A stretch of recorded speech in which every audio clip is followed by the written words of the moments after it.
Tak banyak yang tinggal di Dusun Wening. Desa itu terletak jauh di kaki bukit, diapit hutan dan ladang kosong. Jalan tanah yang menghubungkannya ke dunia luar tak pernah sepenuhnya mulus. Tapi justru itu yang membuatnya seperti terjebak dalam waktu. Seakan dunia modern tak pernah benar-benar masuk ke sana. Di ujung dusun berdirilah rumah satu jendela. Bentuknya sederhana, namun ada yang aneh. Hanya satu jendela yang dibiarkan terbuka. Jendela menghadap ke jalan. Semua pintu lain terkunci dan jendela lain tertutup rapat, kecuali satu itu yang mengintip ke jalan setapak menuju hutan. Setiap anak kecil yang lahir di dusun itu sudah diingatkan, jangan lewat depan rumah itu saat matahari tenggelam. Tapi setiap anak yang tumbuh dewasa akhirnya penasaran. Siapa yang membuka jendela itu setiap pagi? Dan siapa pula yang duduk di teras saat senja datang? Dan jawabannya selalu sama. Namanya Raras. Tapi dia sudah lama meninggal. 30 tahun lalu, Raras adalah bunga desa. Wajahnya cantik, tapi bukan cantik yang mencolok. Lebih seperti ketenangan air danau yang tenang. Ia tinggal bersama ibunya yang lumpuh, mengurus rumah dan menenun kain, hidup tanpa banyak keluhan. Suatu musim hujan, datanglah seorang pemuda ke desa, namanya Jati, anak kota yang ditugaskan pemerintah untuk membangun jembatan di ujung hutan. Ia tinggi, hangat, dan suka tersenyum. Awalnya penduduk bersikap dingin, tapi Jati berbeda. Ia mau duduk di warung kopi tua, membantu angkat air, bahkan ikut ronda malam. Dan Raras tertarik. Setiap sore, Jati menyempatkan diri datang ke rumah Raras. Mereka duduk di teras, bicara banyak hal. Dari lagu-lagu lama sampai mimpi-mimpi masa depan. Cinta tumbuh diam-diam, lembut seperti hujan rintik. Hingga suatu hari, Jati berkata, "Kalau jembatan ini selesai, aku akan kembali dengan cincin." Raras mengangguk. Ia percaya, ia menunggu. Tapi setelah Jati kembali ke kota untuk mengambil cuti dan surat izin, ia tak pernah datang lagi. Hanya satu surat dikirim Jati ke rumah Raras, tapi surat itu tak pernah sampai. Ibunya menyimpannya, tak pernah membiarkan Raras membacanya, entah karena takut kehilangan atau karena curiga pada lelaki luar desa. Ia hanya berkata, "Laki-laki kota tak akan menepati janjinya, Nduk. Lupakan dia." Dan Raras terus menunggu. Setiap senja, ia duduk di teras, memandangi jalan kecil itu. Bahkan setelah ibunya meninggal, setelah usia tak lagi muda, Raras tetap menanti. Hingga suatu pagi, warga menemukannya tertidur di kursi teras, tapi tak pernah bangun lagi. Arga tak pernah berniat datang ke Dusun Wening. Tapi saat pamannya meninggal, dan ia diminta mengurusi sisa barang-barang lama di rumah warisan keluarga, ia menemukan kotak besi tua. Di dalamnya foto hitam putih seorang wanita muda, sehelai pita rambut, dan sepucuk surat yang tak pernah dikirim. Surat itu bertuliskan, "Untuk Raras, aku akan kembali.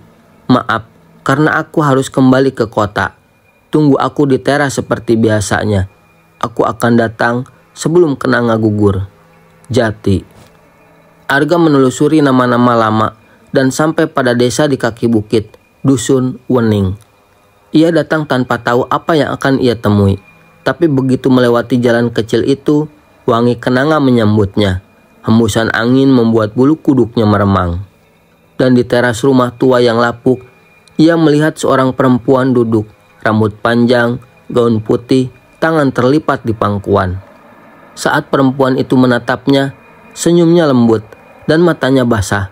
Arga merasa dadanya nyeri, seolah seseorang dalam darahnya mengenali cinta yang tertinggal. Pagi itu, kabut turun lebih pekat dari biasanya. Arga menginap semalam di rumah kepala dusun. Tapi pikirannya terus dibayangi perempuan di teras yang dilihatnya malam sebelumnya.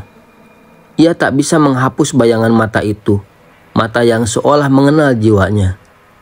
Kepala dusun bercerita pelan saat sarapan. "Kau melihatnya ya? Banyak yang pernah tapi tak semua berani mengakuinya. Dia menunggu seseorang sudah sangat lama. Arga menelan ludah. Siapa dia sebenarnya? Raras. Dia dulu tinggal di rumah itu. Gadis baik, meninggalnya damai, katanya. Tapi hati yang menunggu kadang tak bisa ikut mati. Siangnya Arga kembali ke rumah tua itu. Langkahnya pelan, menyusuri halaman yang penuh dedaunan kering dan pohon kenanga yang entah kenapa terus berbunga. Padahal batangnya tampak rentak. Ia mendorong pintu rumah, terbuka dengan suara berderit lembut, seperti menyambut tuan lama yang pulang. Interiornya sederhana, tapi bersih, seolah ada yang menjaga. Di ruang belakang, ia menemukan meja tua dan laci yang tak terkunci. Di dalamnya terdapat puluhan surat-surat. Semua ditulis dengan tangan, semua ditujukan kepada seseorang bernama Jati. Hari ke-45, aku duduk lagi di teras. Burung camar sudah lewat 2 kali. Mungkin besok kau datang. Hari ke-102, ibuku makin kurus, tapi aku masih percaya. Aku menyimpan pita rambutku dan akan kupakaikan padamu saat kau tiba. Arga membacanya satu persatu. Di tengah-tengah, ia menahan air mata. Surat itu seperti suara dari masa silam yang terlalu sabar, terlalu setia. Senja mulai turun saat Arga keluar ke halaman belakang. Di sana berdiri sebuah batu tua yang tak bernama, seperti nisan tak resmi. Di bawahnya tanah agak menjorok dan rumput tumbuh lebih subur dari yang lain. Ia menggali perlahan, didorong firasat yang tak bisa dijelaskan. Tangannya menyentuh sesuatu, kalung perak berkarat dan cincin tua, terbungkus kain batik kecil yang sudah lusuh. Arga gemetar. Cincin itu adalah janji yang tak pernah sampai.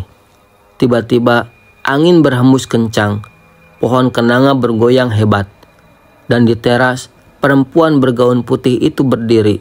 Rambutnya melayang lembut, matanya penuh air mata. Arga berdiri, memegang cincin itu. Ini milikmu, katanya pelan. Raras menatapnya lama. Senyumnya muncul perlahan, lembut, penuh syukur. Tapi ia tak bergerak mendekat, hanya berdiri di sana, seolah ingin mengingat wajah Arga dalam-dalam. Kau darahnya ya, bisik Raras. Suaranya tipis seperti embun. Arga mengangguk. Aku keponakan Jati. Air mata itu jatuh, tapi Raras tersenyum lebih lebar. Lalu ia melangkah mundur, dan perlahan-lahan tubuhnya memudar, seperti kabut pagi yang tahu diri. Untuk pertama kalinya, teras itu kosong.